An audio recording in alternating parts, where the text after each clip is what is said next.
Donc un pot avec de la pâte à modeler au fond, la tige qui passe à travers le pot, un petit entonnoir pour faire la coulée de plomb. Voilà, donc ça peut donner. C'est le modèle en 70 grammes. Donc, résine RTV 139. C'est de la résine rouge, ça tâche énormément et c'est assez nocif. Donc il vaut mieux mettre des gants spéciaux en latex et pas respirer surtout le catalyseur. Quand on le mélange, c'est très nocif. Donc là, par rapport à ce que j'ai mis là, en pâte à modeler, il faut remplir le dessus avec de la résine. Donc j'ai mis un petit entonnoir que j'ai bouché le bout avec de la pâte à modeler pour faire un cône de coulage d'un côté. Donc maintenant je vais mélanger la résine avec le catalyseur.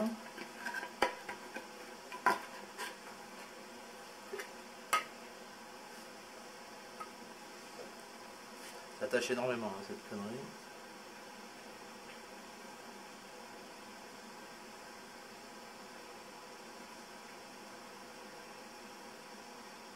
Qu'est-ce que ça fait si on respire le produit d'à côté?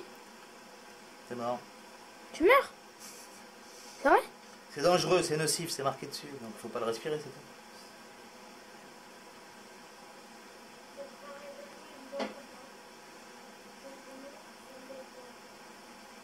Bah si, nocif, c'est dangereux. Il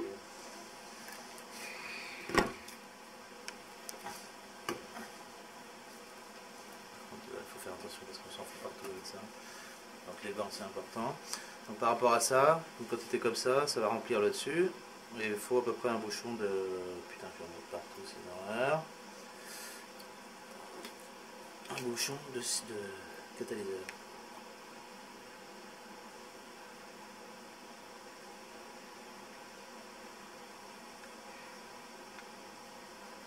C'est ça qu'il ne faut pas respirer.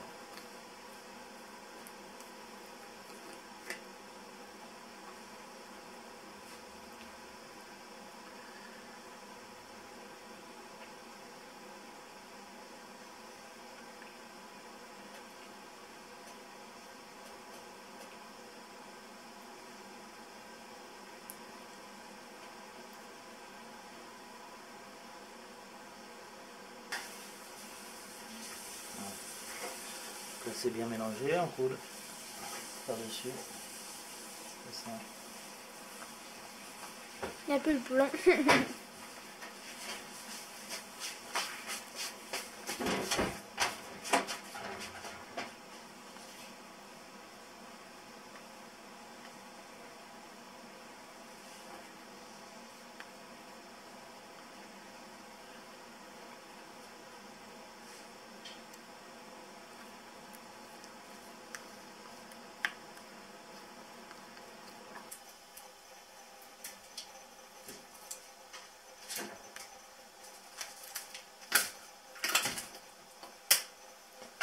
J'ai niqué dedans.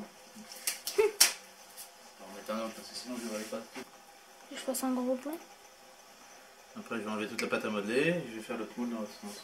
Donc en fait le moule dans l'autre sens, je le remets au fond et puis je coule par-dessus. Ah ouais. Je fais aussi un petit cône de coulage de l'autre côté. Là tu peux arrêter de fumer.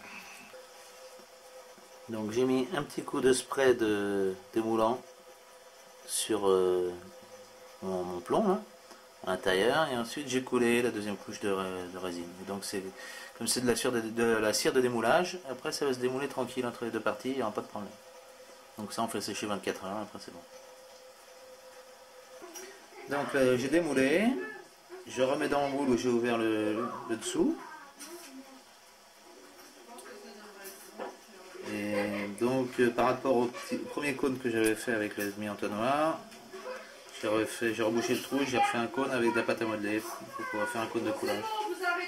Maintenant on va couler là-dedans du silicone.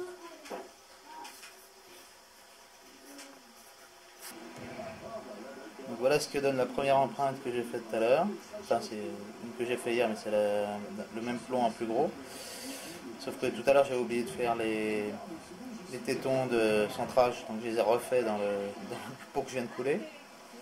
Et après, bah, faut faire la même chose dans l'autre sens et ça donne ça.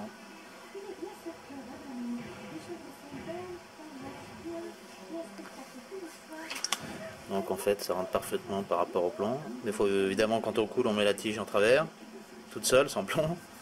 On ferme, on coule par là, et puis ça donne. Après.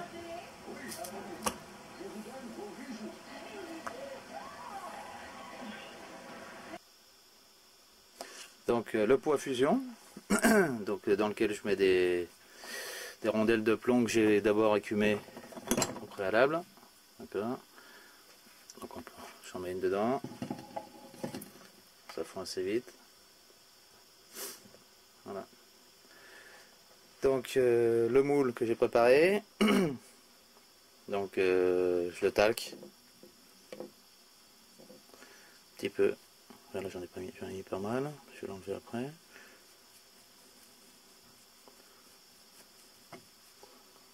On talque aussi la tige pour que ça décolle mieux.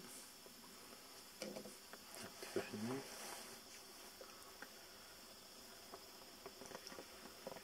Mets la main en dessous.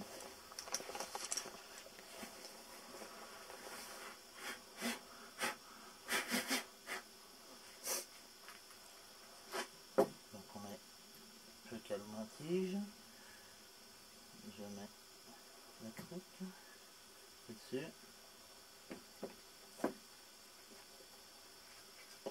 Donc ça c'est des gants qui résistent à haute température, donc il vaut mieux prendre ça.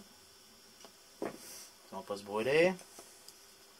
Donc 2 petites plaques pour bien serrer le moule. Donc ça sert bien.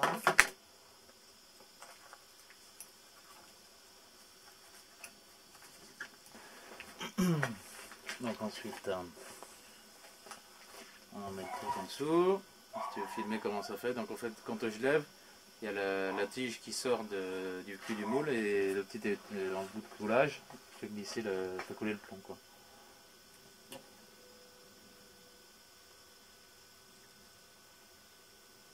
Hop, quand c'est plein on arrête.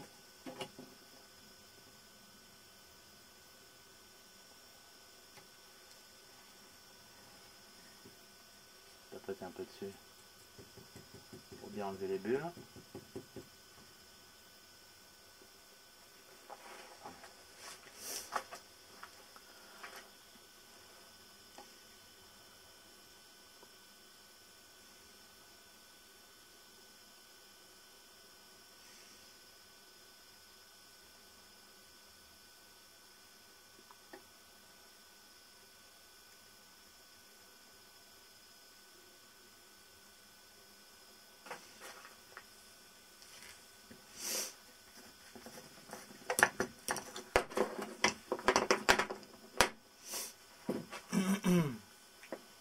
Hop, ça se démoule tout seul.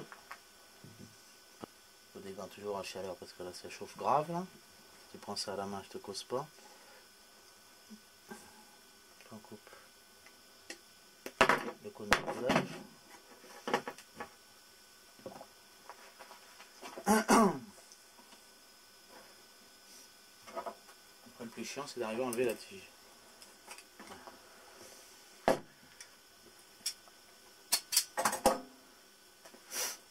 Donc là on a le plomb, il est pratiquement fini. Il n'y a plus juste à bavurer un petit peu. Bon là j'ai un petit problème parce que j'ai un trou dedans, mais bon c'est pas grave. Sinon on bavure, après on... Hein oui. Donc la plastification, une fois que j'ai poncé un petit peu, bavuré un petit peu le truc, et bon ils sont pratiquement parfaits là avec le moule. La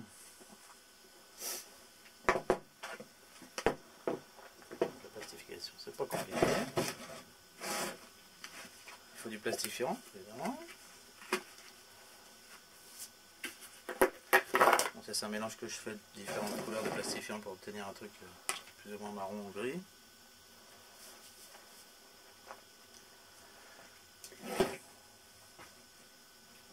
Donc il faut remettre le plomb sur la tige.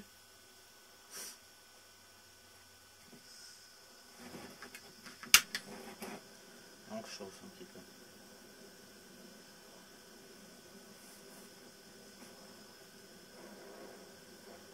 Il faut chauffer juste ce qu'il faut pour que le plastifiant accroche. Et si tu le chauffes trop, le plomb il refond. C'est pas le pied.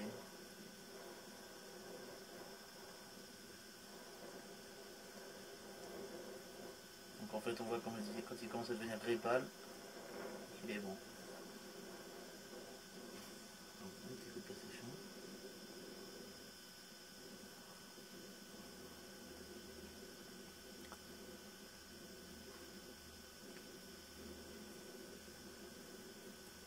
Après on prend un petit clou et on refait le tour.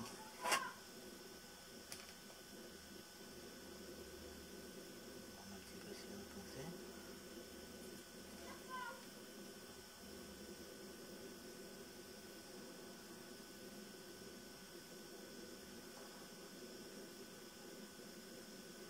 Bien refaire la rainure.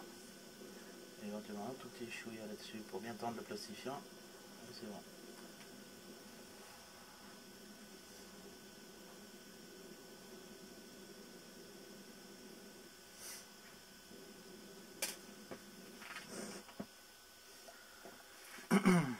Après quand c'est refroidi ça se tend. Donc là après il faut le passer sous l'eau. Donc à droite c'est l'original, à gauche c'est le fini plastifié et là il y en a 3 qui sont juste sortis du moule qu'il va falloir bavurer et ensuite plastifier. Voilà, donc la plastification ça va assez vite et on voit pas la différence avec l'original pratiquement à part la couleur, mais bon après la couleur ça peut se travailler.